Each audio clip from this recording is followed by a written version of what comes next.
This is the Propaganda Report. That is the music of Justin Ridgway, and I believe we're finally live across all the platforms. It's Memorial Day, as you all know, and along with remembering those who have fallen on Memorial Day, there's nothing more American on a day like this than reopening the White House cocaine investigation, which thankfully Deputy Director of the FBI, Dan Bongino, announced he was doing today on X. So rest easy, everyone.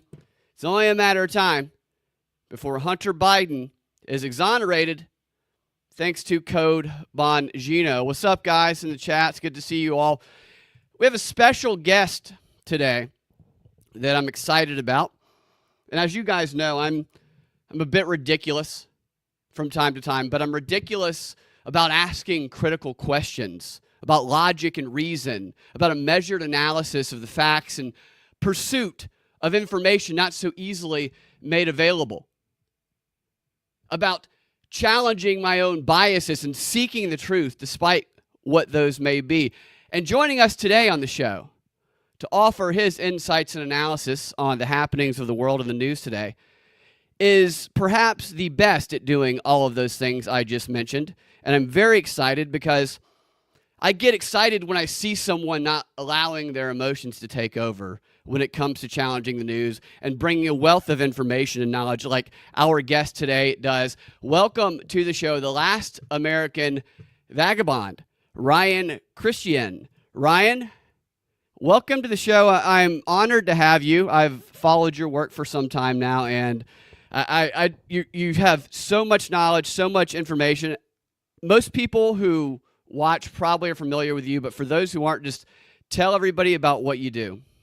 Well, thanks, man. I appreciate the intro, and I strive to be better every day, like all of us should. I'm sure I make mistakes like anybody, but I think it's that kind of mindset that allows you to be beyond the kind of subjective, short-sighted partisan game that I see today, but for TLAV in general, I think we started, probably in earnest, maybe I feel like it's getting close on 20 years at this point. It's got to be like 15 but really it started for a long time as a website, cannabis law reform, never expected to be what it is today, and kind of grew into what it is now, where it's just an objective kind of investigatory kind of platform around, nonpartisan, of course, around anything I think is important, and so what I started was the lastamericanvagabond.com, and that is kind of been the central hub for a lot of what we've done. I've overlapped over the years people like Derek Brose and Whitney Webb, who are all, and Robert Inlakesh, Matt Arrett, Taylor Hudak, who are all writers for TLAV, and actively I do everything I can to help build up their platforms as well, because I think that's important, that it's not just about trying to,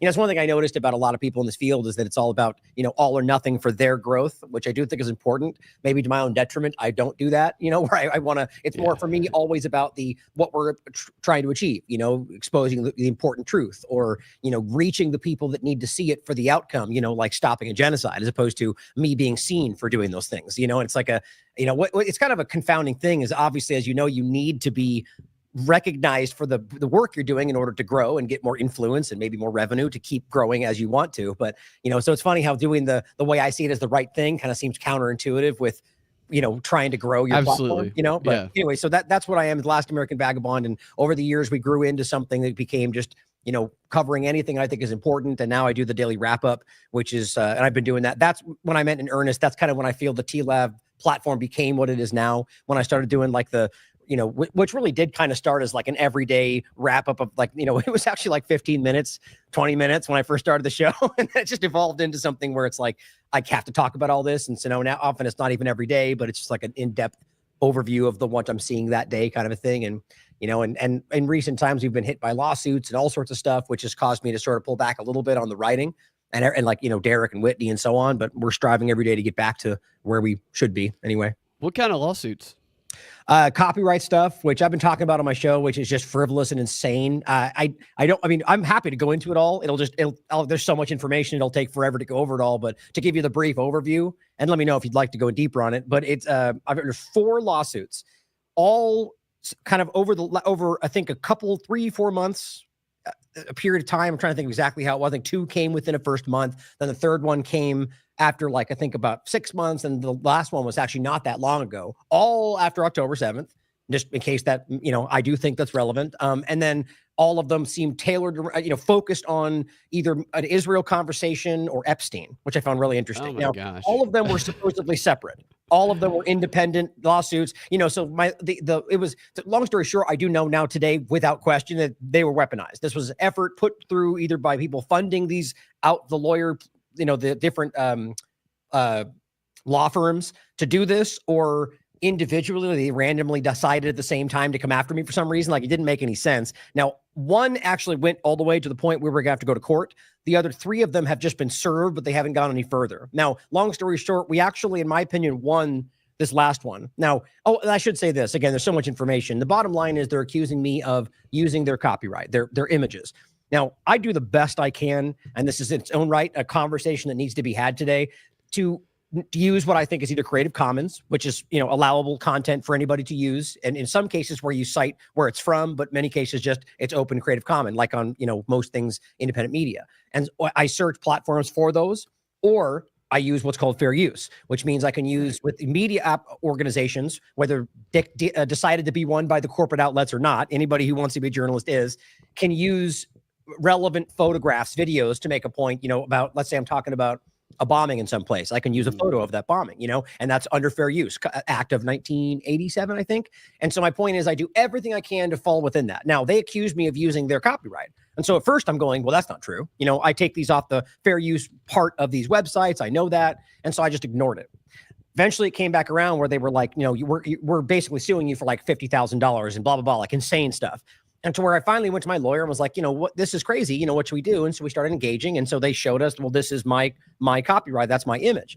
And so the whole point about these cases is that you have to prove the intent, that I meant to steal this and then secondarily made money from it. Neither of which is really the truth at all. And so I ended up going, well, look, I can prove that I thought this was Creative Commons. And then I said, I took it down, I changed it, and they didn't care. They just kept pushing. They kept, demanding all this money. And so we went through this whole process where I was digging my feet in every possible point I could. Didn't want to give them an inch, didn't want to give them any money, and so I decided I'm willing to pay my lawyer, if not the same amount, if not more, just to make sure that they don't win this dynamic, Right. And so basically, my lawyer said if we were going to go to court, in which I could probably win because I can prove that I didn't have the intent, it would probably cost me $50,000 to $100,000. Yeah. So I lose either way, right? And so I just said, fuck it. I ultimately ended up paying almost $50,000 to my lawyer to fight all of this, but they lost in the sense to where they ultimately had to keep trying to get us to pay off. We didn't, and they forced us into some kind of mediation, which ultimately it came down to where they demanded a certain amount, and I just dug my feet in and said, no,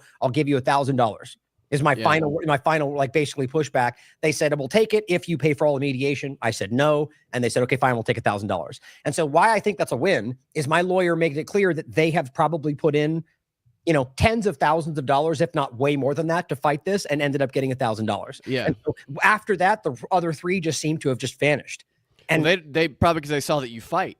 That's my point. Yeah, they usually intimidate people with lawfare into backing down because of the resources and the time that it would take, and they saw that you weren't going to back down. And one last you got to thing fight that shit. Yeah. My lawyer actually is the one that told me this, and I'm trying to get him on to talk about this because so he went to people he knows who do copyright law, like high level stuff, and their response was just to give in. Like right in the beginning. And so he was advising that. And I said, no, I'm not going to give in. I'd rather pay you so much money and blah, blah, blah. And so he's pushing back like half the time we're going through this.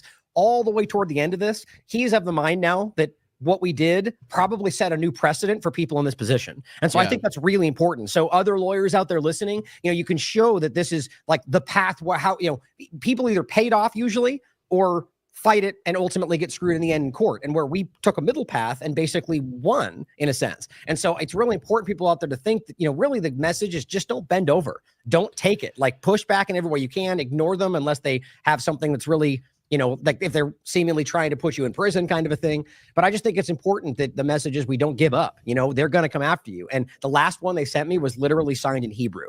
Not that I'm trying to say anything about Jewish people. It's a Zionist thing. But clearly I think that's the message, or like trying to send me, there was something being stated there, and these law firms are just coming after me. I mean, it was just insane, man. And so that's been weighing on me for so long. And the point was that I had to put so much money into that I basically had to pull back on most of the writing we were doing, and so it broke my heart, to be honest, because we built that. It took me a decade to put this all together, and it's not gone. We're coming back, man. I'm going to fight tooth and nail for the rest of my life, but just crazy how that works. You Yeah. know? So that, as someone who I went to law school for a couple of years and then I dropped out to go do improv comedy because I figured it's best to spend tens of thousands of dollars and then quit and go make tens of dollars Right.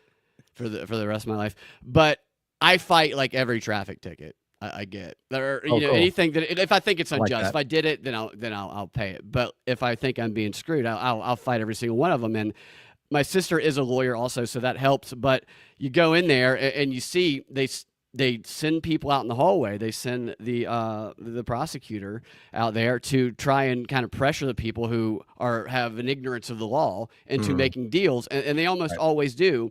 And in many cases, they wouldn't have had to. And I think they exploit that fear and that ignorance of the law and the process with the way things work, which is also, I think, something they do in the news today when they make certain revelations about this is a shocking thing somebody did, when in reality it's not shocking at all. It's just something that people didn't know previously that they are now making public because it benefits them and whatever the agenda is on the reporting.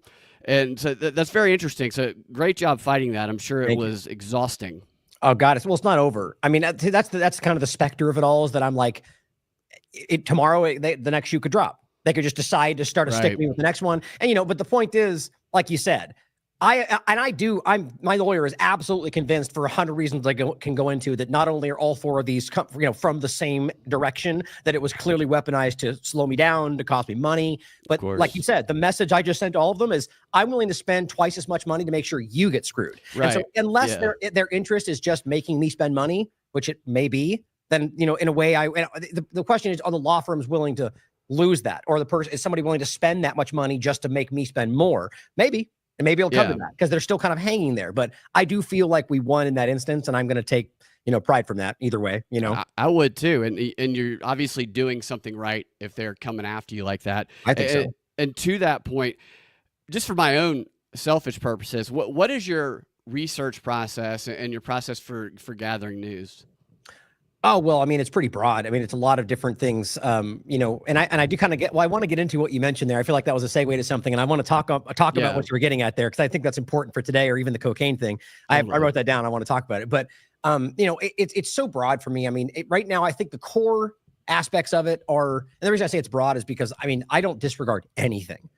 I mean, I have to research, but like in the beginning, somebody could send me something that seems ridiculous, and if I've got time, I look into it. Why not? Because there's been so many things over the years that your gut, like you go, that's probably not real. And sure enough, it's like, there is some information, and partisanship tends to hide those things. But for me, it's primarily which I reference James Corbett, who really kind of I emulate as I've grown into this, in regard to like the open source research dynamic, where people will send me stuff. That's especially today with all the censorship and the restriction, and frankly, I think the algorithmic manipulation happening on platforms to a degree that probably would terrify us if we really understood what's happening, that I don't think we see things the way we normally would. So people will send me things on Twitter, on email, all over the place, or so people mail me things. I even just set up a new phone line in here, it's muted during the shows, but for the very purpose of people needing to reach out directly, because I might not see their emails. And so that's the main part, that they just dump things in front of me. I take the time to research it. I organize it.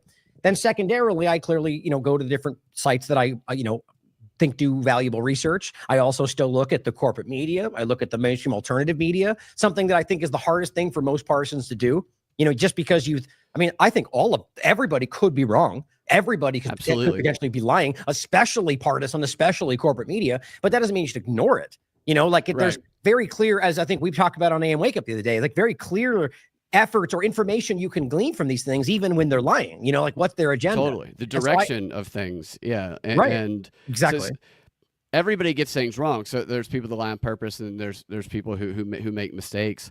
But one thing that they do with that mainstream narrative, getting back to it, exploiting knowledge of the process and just the way the propaganda works. Like I was thinking about the other day, that probably awareness of propaganda has never been, it's probably at an all-time high right now, but at the same time, so is gullibility, which means that vulnerability is still at an all-time high, maybe even higher, because people's confidence might be a little bit too high in their ability to spot propaganda.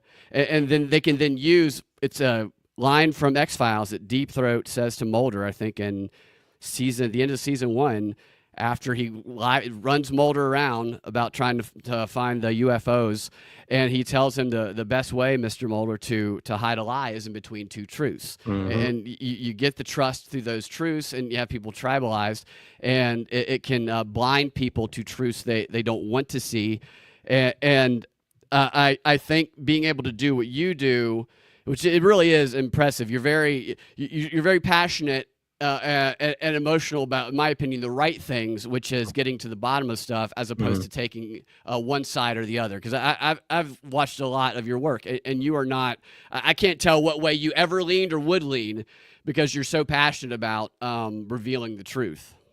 Well, thank you, man. It means a lot to me. Like that's exactly, but even I would even say though, emotion is best, especially when in kind of analytical research, is in most cases still a detriment. Like I would even say right there, like the fact that like I get really frustrated about certain things or angry about a genocide, and even though I think it's quite obvious and logical that we should be pretty upset about what's happening right there, that having those emotions in work is something that it can make me miss the forest for the trees. I can overfocus, but I do agree though. I think that's where you will see that from me is in things like that, but in every other way. And even in that sense, I go out of my way to do my best to remain analytical and try to stay focused on what we can prove. And that's why I jokingly, I haven't said it in a while, but like I used to make this joke when it was really something that was being focused on, that I was objective about things to a point where it frustrated people. And I'm like, right. Oh, totally. And I call it irritatingly objective, right? Because I think if you're in a relationship with a woman, they want you to be objective at times, but maybe not at other times. Right. They're talking about the people they don't like at work. Nevertheless, not to derail, but go ahead. Yeah. So JC here has a nice comment for you. I've been listening to Ryan for 5 years straight. I was hooked. And I can see the rest of it. Yeah, he was great during the COVID psyop, and I was hooked ever since. Yeah, I think that's when I found some of your work was during the COVID psyop, which was extraordinary, and it feels like it's never end in many ways.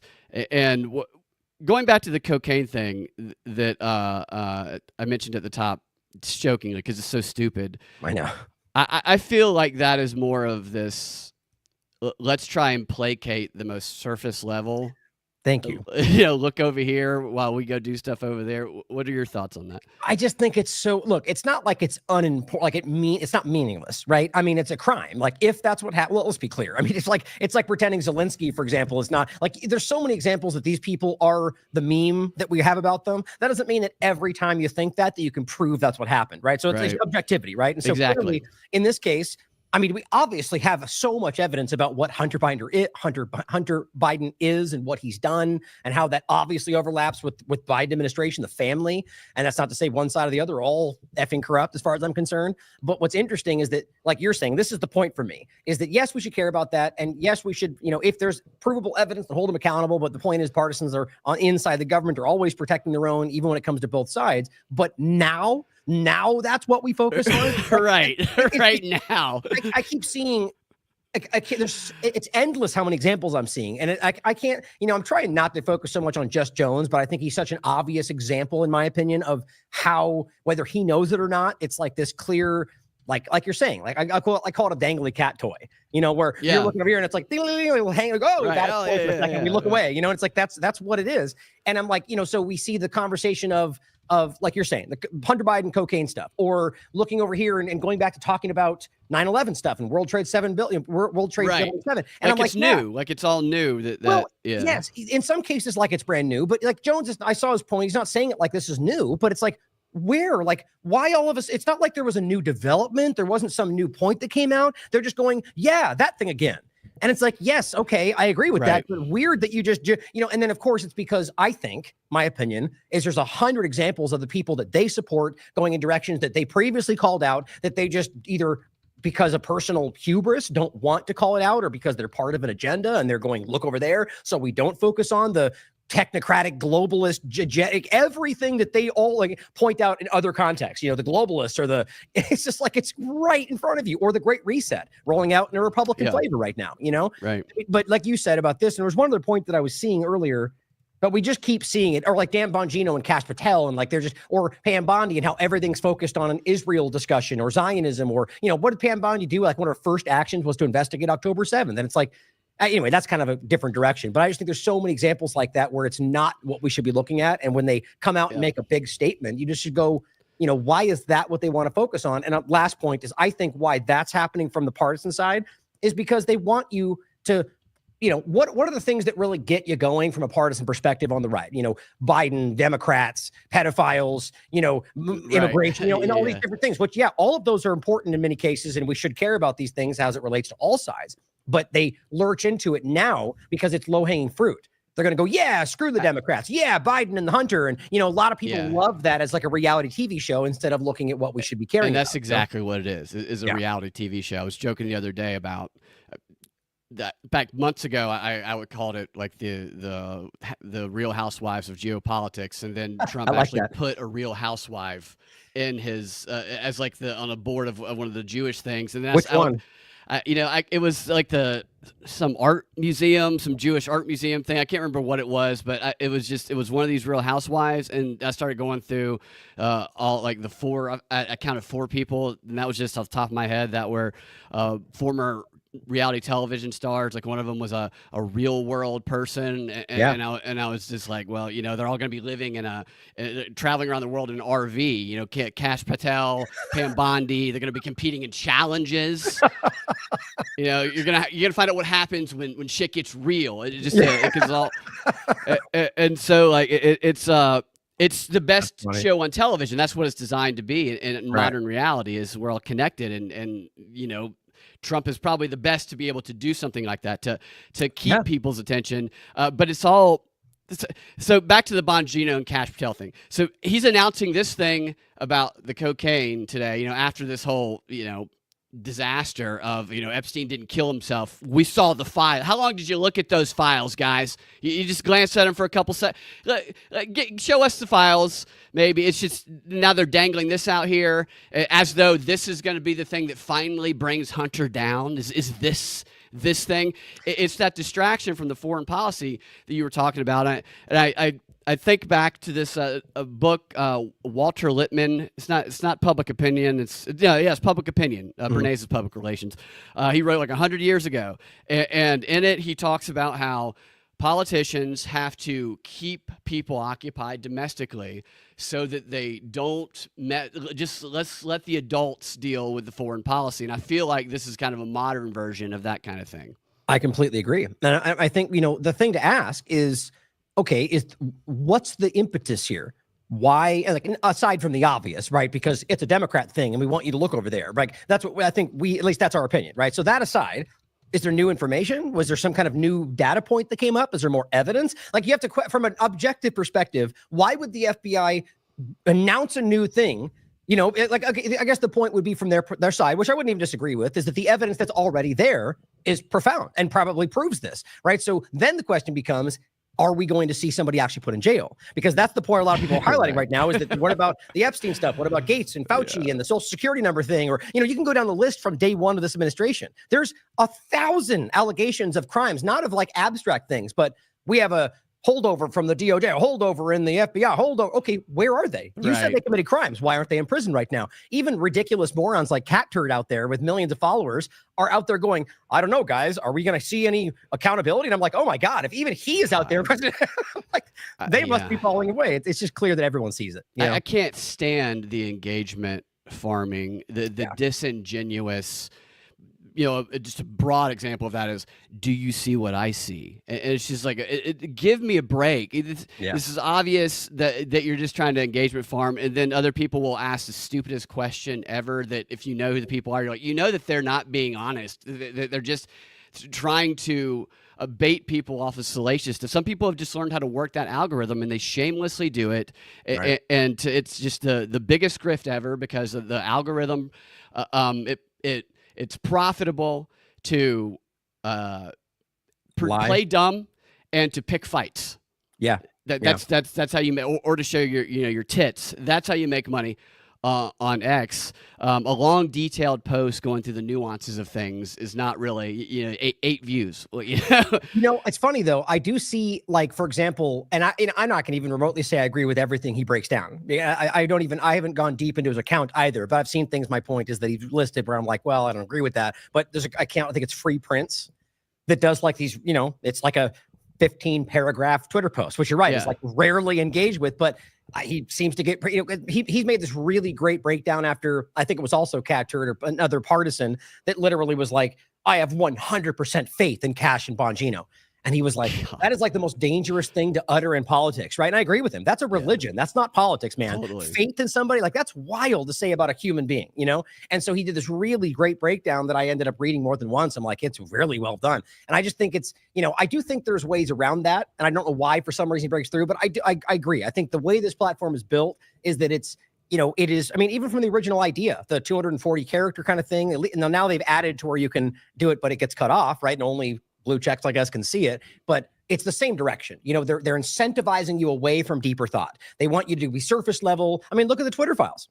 That's exactly, I mean, I hold true to exactly what my first instinct was on that I think we can see today and how it plays out. They wanted you, I actually think even a little bit more deep on it, that they used probably all, if not most, actual information. Like it was meant to be things that we generally accepted as true. But the point was you weren't being proven anything. They were showing you screenshots of things and saying, yes, but I've got it back here. Right. And even if they did, you're being trained to accept it based on the clout of the person who's showing you something. Absolutely. And then all of a sudden you move forward. Now people are like, their Twitter files has become just the way Twitter works. So people assume like I keep seeing Doge, even though I don't follow it, which again shows you how this platform works, like these posts on my screen, on my phone, that's like Doge cut, usually some ridiculous, like $45 billion off some X, Y, and Z. And it's just text. And it's got 100 million shares. I'm like, did anyone even look into that? It's also meaningless. Well, they've been caught lying about so much. It's insane to think you can just take a bunch of text on Twitter at face value, but that's Twitter files for you. It's a lesson. Like if you're a public relations teacher at a college, then you should be covering like what's going on in the world, right? Because that is what everything is. Everything is competing PR stunts on all sides of it, the left, right, the middle. It's the one that can attract the most attention and generate the most buzz that are going to rise to the top. And so this battle of narratives is a battle of PR stunts. Let me show you. Don't forget, really quickly, though, like I'm actually really glad that you brought this up on AM Wake Up, and I'm going to make sure I look further into the book you mentioned, the other Bernays book, because it is really probably, if not the one of the most important times in history to understand what that shows you, because you're just you're highlighting. It's insane the level we're seeing, and it's not left, it's not right, it's just the way things function right now, to where it's just all narrative, propagandized imagery that and it's usually rooted in absolutely nothing.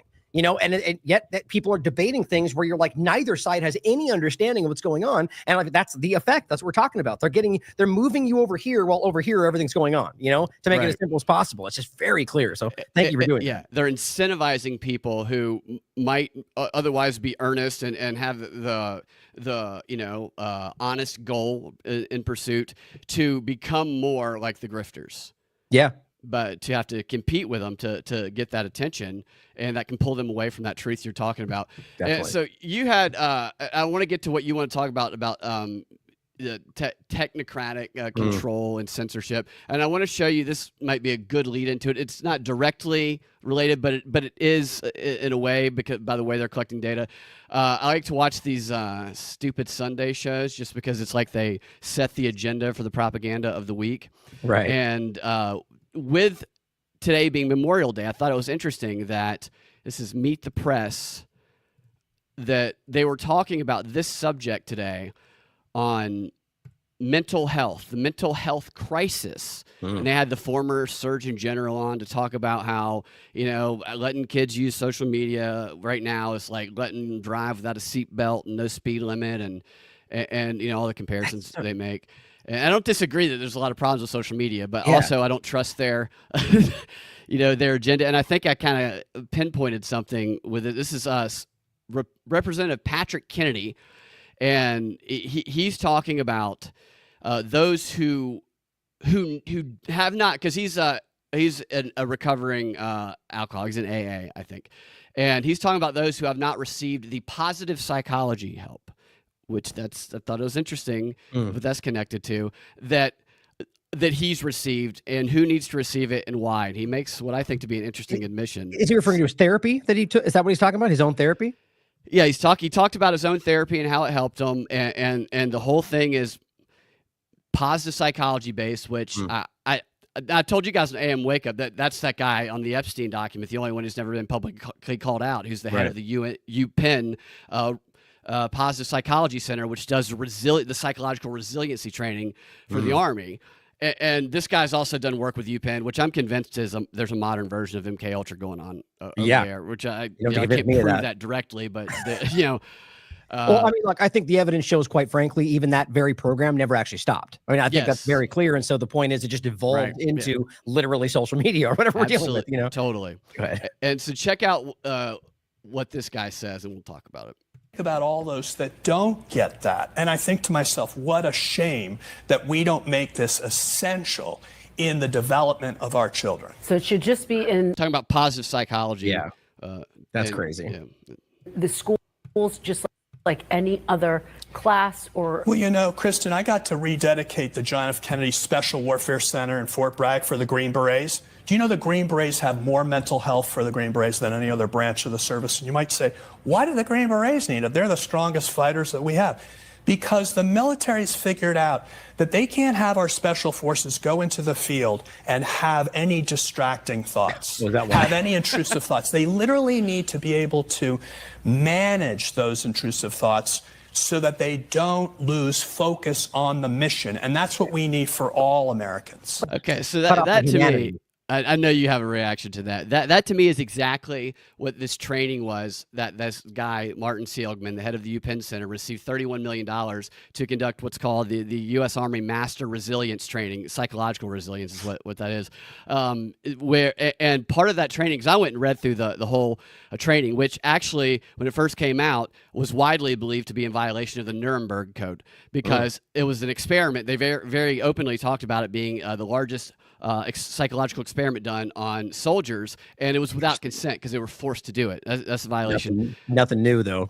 Like totally right. Yeah, COVID, same thing. Shot. Yeah, totally. But in that training, they teach the soldiers not to think about worst case scenarios going into the battle. They teach them not to question their authorities. They teach them, like he said, not to have any of those distracting thoughts. Now, I understand you want to be focused when you're doing something, but the way they define distracting thoughts in this training is thoughts about not liking. One of the literal examples I give is, here's an example of your commander giving you an order you don't like. That's a negative attitude, negative thought. Here's how you reframe this as something positive. It's all about brainwashing and taking away the resistance to killing and following orders, and then feeling like it was the right thing to do afterwards, so that you can then be sent out and deployed again. And connected to that, they talked about that training as being the largest ever data collection on the psyche, the psychological profiles they could create off of people in the military, and they wanted to apply that to the education system to indoctrinate kids, and they wanted to create a global resiliency score to where they would everybody would get a score about whether they basically conform or do not, and they would be classified and they would be treated, because policy would be created based on this. And that's what made me think about the data collection and technocratic control. But I just want to get your thoughts on all of that in that clip. Yeah, no, this perfectly overlaps with this. I mean, this is just one arm of the larger, so that you have the technological element, you have basic propaganda, social media influence, but then this is a different level. Like, this is like just to go directly to the point of the actual conversation, like the first thoughts that I had, it's like, well, like you said, like basically training out their humanity, like you shouldn't care if there's something, but the same time, it's like, you're talking, his first point about why they have more mental health. I'm like, yeah, because these people are, talk to veterans, whether who are in any way engaged with warfare. These people suffer not every one of them, but they suffer through a lot of horrible things. You're doing things we shouldn't be doing. You're murdering people. You're killing things. And if you really look at the bigger picture throughout history, the U.S. government, the military, is not this force of good we pretend it is. I mean, just look at Iraq, for crying out loud. One of the most recent. There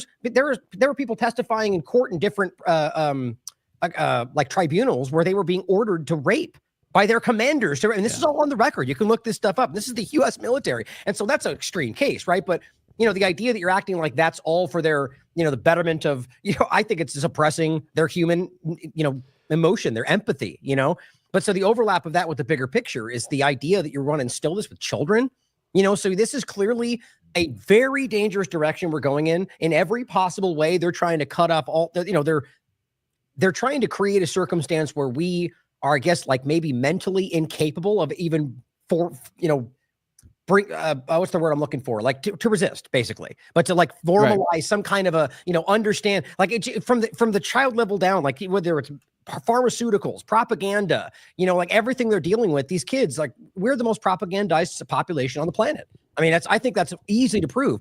Our Prussian-based school system with a Prussian with a P, which that's going back, you can research the idea behind that. You probably know it's based on the idea that we were basically producing obedient workers. That is how our schooling system is set up. And so this just adds to this dangerous mindset.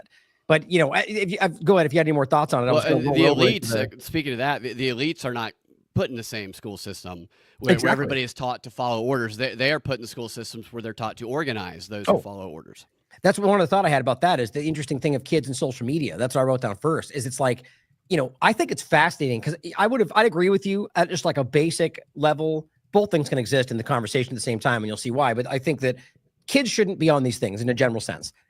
We know this, even Facebook and everybody else, the people that created it, Steve Jobs didn't let his kids be on it. Exactly. I forget the guy's name for Facebook, but he said, no, I'll never let my kids use this. Zuckerberg. Basically said like we ruined humanity, like deadpan face, and everyone's laughing. And he's like, what the fuck are you laughing about? It's crazy, And so, however, now that it is ubiquitous and it is where we are, I find it an interesting difference now where I'm like, well, hold on.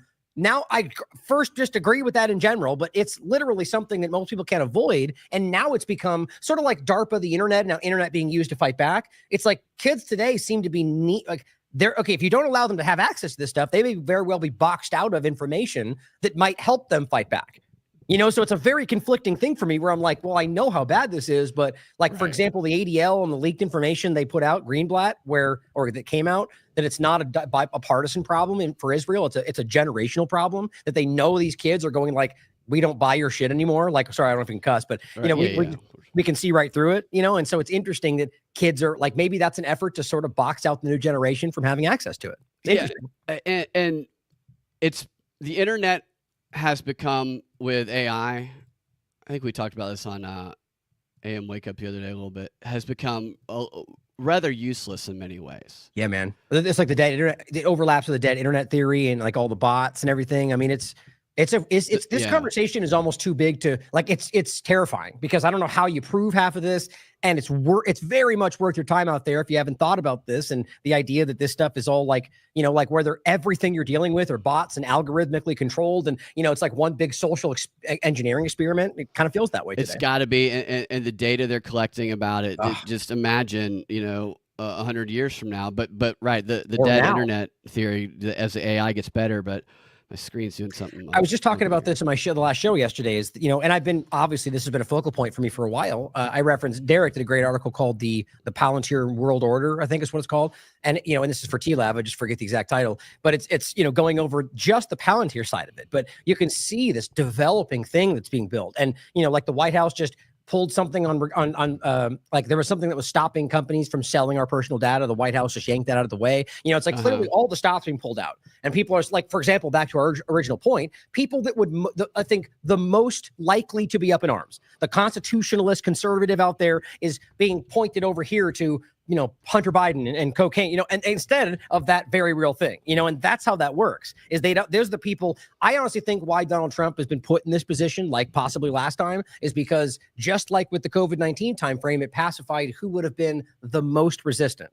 Right. The constitutionalists resist, and these are people that would stand up and defend the Constitution, but suddenly are being convinced that it's okay to break it because of X, Y, and Z. If it was Biden, they would never, it doesn't matter how logical the excuse, they wouldn't do it, And they can use lawyers lawyers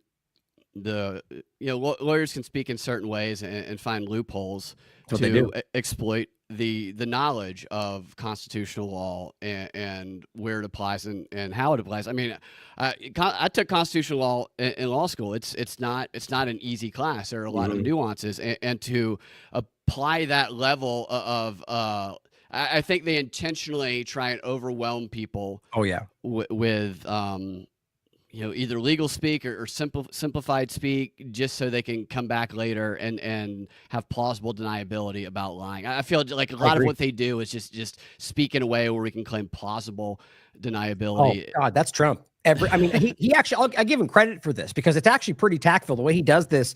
I mean, he gives you an answer that's like right down the middle of the road. He's good and at lets that, yeah. each side assumes. And then later he's like, well, Yes. speaking off the cuff, I didn't even mean it. Did I even say that? It's like, but it works and everybody assumes what they want from it. I mean, it works for the partisans, which. And that's why, general language used across the glittering generalities used. There's never concrete examples of things given of democracy or of liberty or of whatever the term being thrown around is, because freedom, once you define that concretely, you can no longer have a big tent that you're organizing. It suddenly isolates a bunch of people, so they have to keep those words flexible and ever changing. And so Vivek, the former, not Vivek, Ramaswamy, the guy who was I forgot about him. the guy who was the Surgeon General during Biden, he also was on that episode, and he was talking about, as I said, that we need to call on Congress to put warning labels on social media platforms, to establish safety standards, and he was emphasizing data transparency. See, this is interesting because at the same moment, you have Israel now using the 2 embassy staff that were killed, or rather ADL, but Israel, arguing that this needs to be shut down, like that social media platforms are not exempt. They need to pull to 230, and basically creating the dynamic where they can be held accountable for anything on the platform. Therefore, they're going to censor like mad, like more than they are now. And so at the same time, you see these things for different arguments coming together. And what does it amount to? Censorship of American speech. That's all it comes down to. I think so. Censorship of thought as well, but yes, by channeling control. Absolutely. Yeah, the total the agenda setting theory shifting over to these social media platforms by the algorithms putting the narrative they want at the top of it. And so that's the first thing that comes into their mind about certain issues, which it can be hard to think outside the first thing that you think is that primacy in your mind, that initial belief about something often established by the first thing that is most predominantly put in there. You hear it 18,000 times.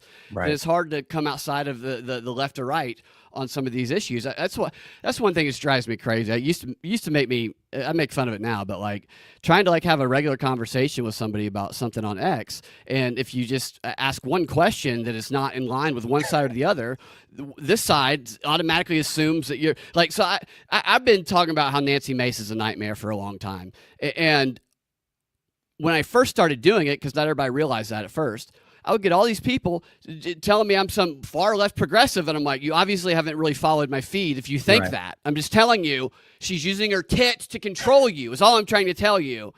And she's Davy Crockett of the women's bathroom over there. It's just such a fraud. Yeah. And it's like nuance it's where nuance goes to die on social media. So I think that censorship of thought. Oh, 100%. And what's funny on that note, even going back to your point about the housewives, which I thought you were referencing somebody else, but it's funny, it's the same point. Isn't that a Bondi? Isn't that a Kristi Noem? Isn't that exactly what they Yes, dude. Or how about even totally Cash or the rest of them? Like, or even Hegseth was a guy on Fox News. Like, these people, I think, were chosen because they don't know what they're talking about. I don't know if you saw the clip from Noam where she doesn't understand what human corpus is. These are terrifying things, Yeah. And so the point, all of this. I just lost. What was who were you just talking about? My mind just slipped my mind all of a sudden. We're just talking about censorship of thought and Real Housewives and who was it? The person. It doesn't really matter, but Bondi, Hegseth. No, the one you mentioned. No, it doesn't matter. I'm derailing it, but Vivek Murthy or whatever his name is. I guess the general point though is just the same, that it's funny that these people are out there and are, completely just inept, like they don't, and I think it does come down to the situation where they are using, or I think they're being used, quite frankly. I think that they don't I think they generally are people that are being put out there that are, charged up aggressively with the idea that they are fighting for an ideological thing. Like, they are the very people trapped in the two-party illusion.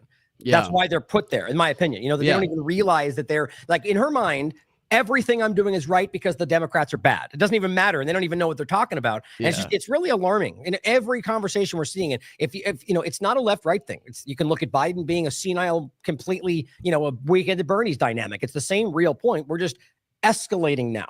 I can't even imagine what the next administration is going to look like. It just keeps getting dumber and worse and crazier every day. You wonder how far it can go, and it seems to go further every time. I think it can't go any further. That made me think of Hegseth. Did you see his hearing where I can't remember the guy's name? He's a Republican who likes to talk like he's tough all the time, and I think he's the guy who got in a fight challenged it with a union guy to a fight a while back to go outside and fight, but he always sounds really stupid, and he's just like, I'm a tough guy. I'm just like, shut up, you dipshit. And he's asking Hegseth. I don't know why. Like, nobody caught this. If I'm the Democrats, I'm going after this. Right. But they just ignored it. He uses his time during the confirmation hearing to say, people here are questioning him about his drinking and his promiscuity and his whatever, and he's like, I look around, I see a bunch of people who cheat on their wives all the time, who drink all the time, and if we're going to be judging him, his argument was basically, how can we judge him? Because none of us have standards, so he should have no standards. That's a basic argument. No standards should exist. And then he said, I want to thank his wife. And he like points at the wife, and he's like, for putting up with him, for forgiving him for what he did. He's like, I've messed up. Thank you for forgiving him. And this dumb shit has no idea that the wife he's talking about, that's the mistress. that the one that he's being accused about is the previous wife. Right. And he cheated on that one with this one, and she became the new wife. And he's going, thank her right now, Pete, for raising your kids. And you can see how uncomfortable Pete Hegseth gets. Right. He's like, my kids, because this dumbass he did no research at all before. Do. He has no idea that all of Pete Hegseth's kids, except for one, like 6 of his kids, are the previous wife's kids. He has one kid with this one. So these kids probably hate that woman. Yeah, probably. And he's making Pete thank her in front of the Congress. I'm just like, how stupid can these people get? Yep. I think it's just about the show. It's about putting on the demonstration. This is the point. There's no truth. It's the post-truth world they talked about. Yeah, right. In the past, at the last Bilderberg before that, and the point is that it's about putting on that show that then gets talked about on Twitter. The clip goes out. No one cares about whether it's relevant or true. It's just about putting those things out there. But what's funny, what you said, I see this everywhere right now and overlaps Israeli propaganda. The idea that it's like, or just government. It's like, well, so the claim is, first of all, that, it's exactly the example you said from a foreign policy point where they get accused of something. Well, you didn't care when you what about when you killed all those innocent people in Iraq? And right. So like basically, so it's okay if you did it, then I can do it, except we're not doing that though. To get both arguments, like we're not doing that, but if we were, it would be okay because you did it too. It's like this ridiculous both sides of the argument, but that's the point right there. Is it's like, so what are you trying to argue that? So you're pushing back on the allegations they're asking, but your argument is because we're all just as gross that it doesn't matter that he's gross, but then at the same time, it's not really what's happening though, because you're lying about him. It's like, totally. It's just so this is the game right now of partisanship, and it's gotten so cartoonish and so completely, they've lost the plot. I don't know where you stand on this right now, but I genuinely think, and I've thought this for a long time, during COVID, even before, that people are disillusioned with it. They're not buying it anymore. And you have these caricatures out there like the cat turd person we mentioned who are just like dragging this corpse along the two-party illusion, and people are just, they don't know what else to do. Like most of them, I think, that do see it are still trapped in, I see how dumb this is, but Kamala still would have been worse. And so they just don't do anything about it. And that trapped them, even though they all see it. Absolutely. It's that and that's what they want. They provide those explanations. I went through a couple years ago on the show. It's like a CIA morale manual. It's basically like a manipulation manual. And one of the things it talked about was you have to provide the people with the explanation that you want them, the way you want them to explain things that would otherwise cause cognitive dissonance. Mm-hmm. So that it can stick in that confirmation bias world, and those truths won't get through that might make them feel a little bit uncomfortable. Yeah, Donald Trump put out a post recently, and I made this exact point. And you're right, this happens every day, but he made it was something about, actually, I don't even know what this ended up being the actual announcement. Remember, he put this out going, oh, I'm going to have an announcement coming in a couple of days. It's going to change everything. It's the biggest thing, blah, blah, blah. And then a few things happened. The one was like the deal, one was this, and everyone's like, and everyone online had a different argument about which one was the one that changed everything. Yeah. Like, and that's the fight, is which one was it? And well, the point was, as I said, what he did there was meant to say, here's how you're supposed to respond when that thing happens. You're Right. supposed to say this is the biggest Absolutely. thing ever, you know, and that's how it happens. Yeah, it's that modeling, that behavioral Yeah. modeling of it. Something you said earlier made me think about this article. It's been seeing a lot of this lately. I think it's hilarious. Alabama paid a law firm millions to defend its prisons, and it used AI and turned in fake citations. Because what they'll do is, and this has happened a number of times, these law firms are getting paid a lot of money, and they go do case law research, which that's what you're getting paid to do, is the hard case law research and making the argument with it for your client. Right. They'll just have AI do it, and AI will combine a bunch of different cases together and make up a new case, and then they don't even check it. Wow. It's just a fake case. You know what? This is actually a really important point to make about, like, I'm willing to bet you that at some level, I mean, I'm sure there's dishonest people that don't care, probably lawyers, but within the lawyer field, but where there are people that did this not knowing those were fake. Because right now, here's one of the biggest issues is that, and we were just talking about this on an IMA panel about AI and research and journalism, that people are now taking this stuff, like people that see themselves as like high level journal at face value. Or even like having them like write articles for them and then just tweaking stuff. Like this is everywhere right now, and that's being leaned into. That's what the Twitterverse and Elon and XAI, that's what they're driving through this, acting like, like Twitter is the news now. Like people are falling for this, into this. And so now you've got these entire law firms. I mean, God only knows, they're probably writing government legislation, and it's probably citing things that aren't even true, and they don't even know, or maybe they don't care. It's a whole mixed dangerous bag. But I think the most dangerous part is that people that don't even know that they're wrong. And then the overlapping kind of philosophical point is, what point does it even stop? What point does it stop mattering? Like, then we're debating what's true or not based on what AI says. Well, what if, I think it's wrong. Well, here AI says it's right. And, and then you get where it goes. It just gets so abstract and watered down to where then it just becomes whatever AI tells you or whatever the authority tells you. Welcome to 1984. Yeah, that convenience, exactly, which, it's so easy to take the convenient route, like with this, and then you do a search on Google now, and it provides you with that little, just kind of rolling answer, and it's like, I don't want any of this stuff, and it's almost hard to get around that now. Yeah, well, but see, this important thing to point out is there are obvious benefits to this. Yes. Now, I am like, and that's not to say I'm supporting it, but you have to acknowledge, like, for example, in our panel, some of the people that we're all generally pretty resistant or like cautious, but there were some of us that were like, well, but I still think, basically using it for investigatory purposes. And all of us are saying, but obviously, no matter what, you should be cross-referencing. Even if you're looking stuff in encyclopedia, you should still go off and look at other people's perspectives. It's like the encyclopedias can be wrong. The point is simply that, I just lost my train there. I always do that.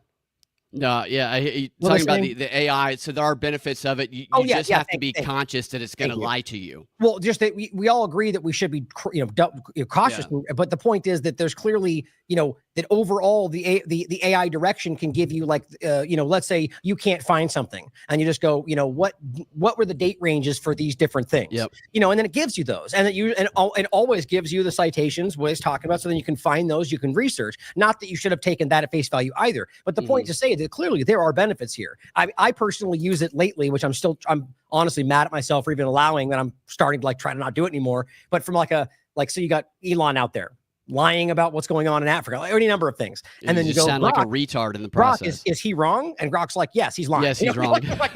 Right there.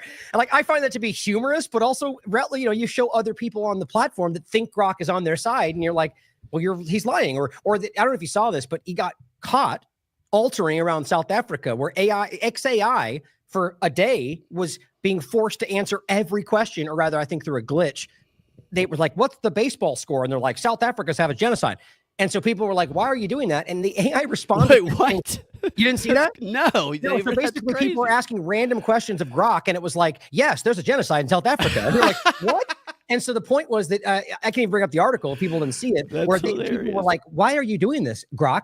And it got to the point to where it said, my creators at XAI are forcing me to make these, to answer in line with the genocide. And so they're lying about it, and so it just shows you how completely manipulatable all of this is, and so, but you have to think that way with all of this. You question everything, you consider all possibilities, it's so wild how people are falling headlong into this, whether Twitter or Twitter files or the new AI dynamic. And it's like, we're very close to losing something. You know, I'm not even sure I can really define what that one thing would be. There's a lot of stuff, but like, I feel like we're on the precipice of something to where once we fall through it or go past it, that there's no going back, man. And I don't mean, I'm not trying to be like hyperbolic. I can just see how these things are falling into place, and we'll end up in a position where like at 1984, man, where you don't even know what to believe anymore. The deep fakes and, you know.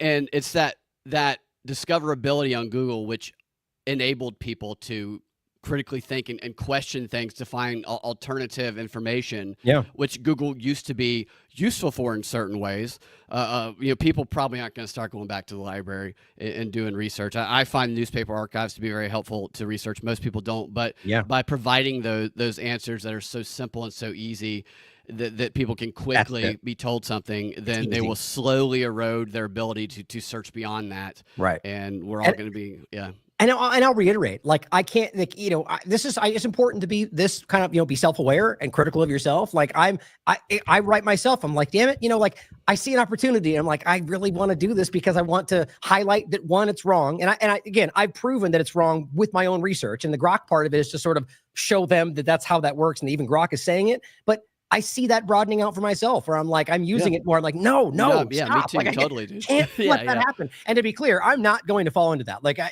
I'm using it now, but my point is, like, I you know, in ways, some days I feel like a hypocrite, and I'm like, oh, I'm not going to do that. You know, it's like the point on that show we had is about finding that balance, you know, and realizing the benefits there. Is it worth it? And you know, we all do it. We use the internet. You know what I mean? Like we have our phones when sometimes we think we should be falling a different direction. You know, it's important not to like start attacking anybody who crosses your kind of like in your purity line, but nonetheless recognize that it's a problem. I mean, we all have to acknowledge that and got to work away from it, you know?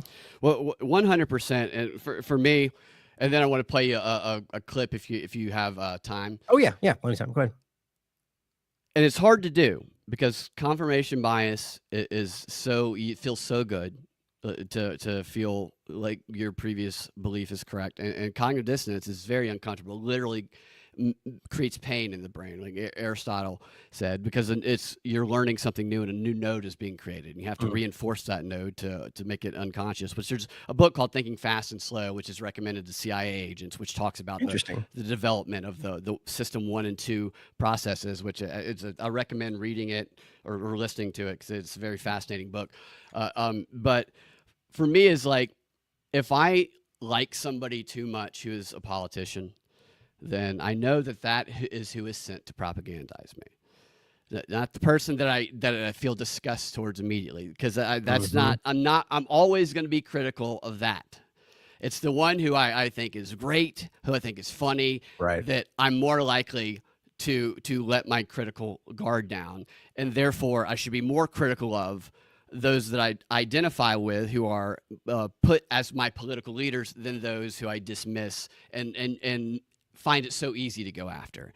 And that's kind of the way I think about it. I wholeheartedly agree. And I'm really glad that this is, you know, this is, you know, on a kind of side note, why I, you know, after our and wake up, you know, I think I really appreciate, it's like a breath of fresh air, brother. Like to have people out in the world that are able to be objective and able to see it. I really appreciate that in you, man. And I think that, you know, it's so important that we constantly do that, you know, and like you're saying, the one thing I keep saying on my show is that you should be critical of everybody, especially if you believe in them, right? Because you want from them what you see. You want to push them even to a better standard. Or if they're lying, then you'll notice that. You know, you really got to hold their feet to the fire, especially when you believe in them. And the way you say that is so perfect. I'm going to emulate that, and I'll point to you in that, because it's so important to see that if someone's going to try to trick you, you're so right. Why would they pick the person that you already reflexively dismiss? They're going to go for the one that will have some influence on you. Absolutely. Very well said. I think that's important. Your grandmother, if they could, they'll be propagandizing your grandmother. The best case scenario is you avoid getting manipulated.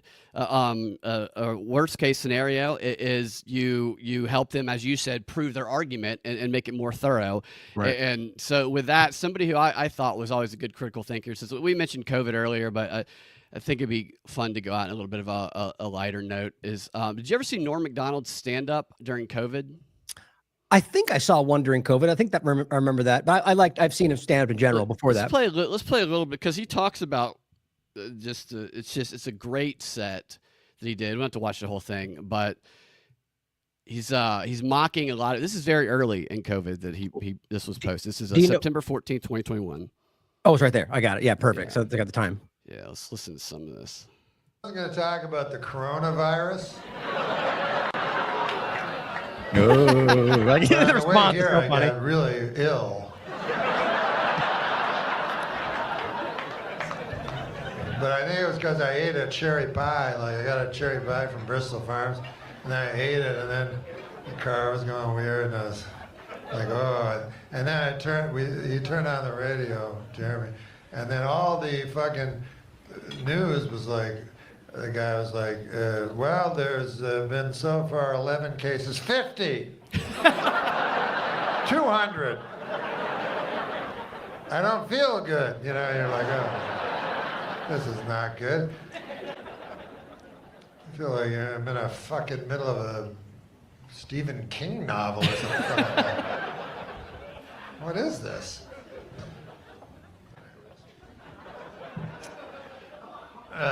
So my plan is just to not die. You know, survive long enough where they find a cure. You know, some people will have to die. But finally they'll find a cure for me. And then I'll thank all. It's funny how Big Pharma is so evil till now. Right.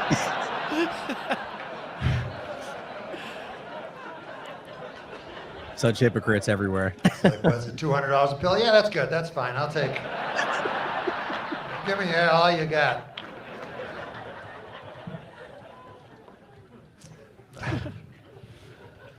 But and now I'm sniffling, and I don't know what that is. Could be the cocaine, I guess. I'm so nervous about this goddamn, and then so I take cocaine, you know, and then that makes the anxiety even more crippling. Yeah. It's funny that we all now know how we're gonna die.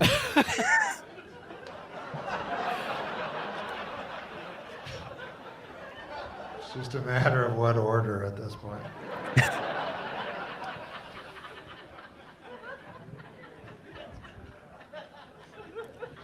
I went to the Costco and the fucking everybody trying to buy shit and everything, like the end of the world. And I'm like, anything? And they go, you gotta make yours. I'm like, I don't know how to make Purell. Oh, I can't touch my fucking face. Remember the good old days when washing your hands didn't take 3 hours? Like A, B, C, D. Just take me now.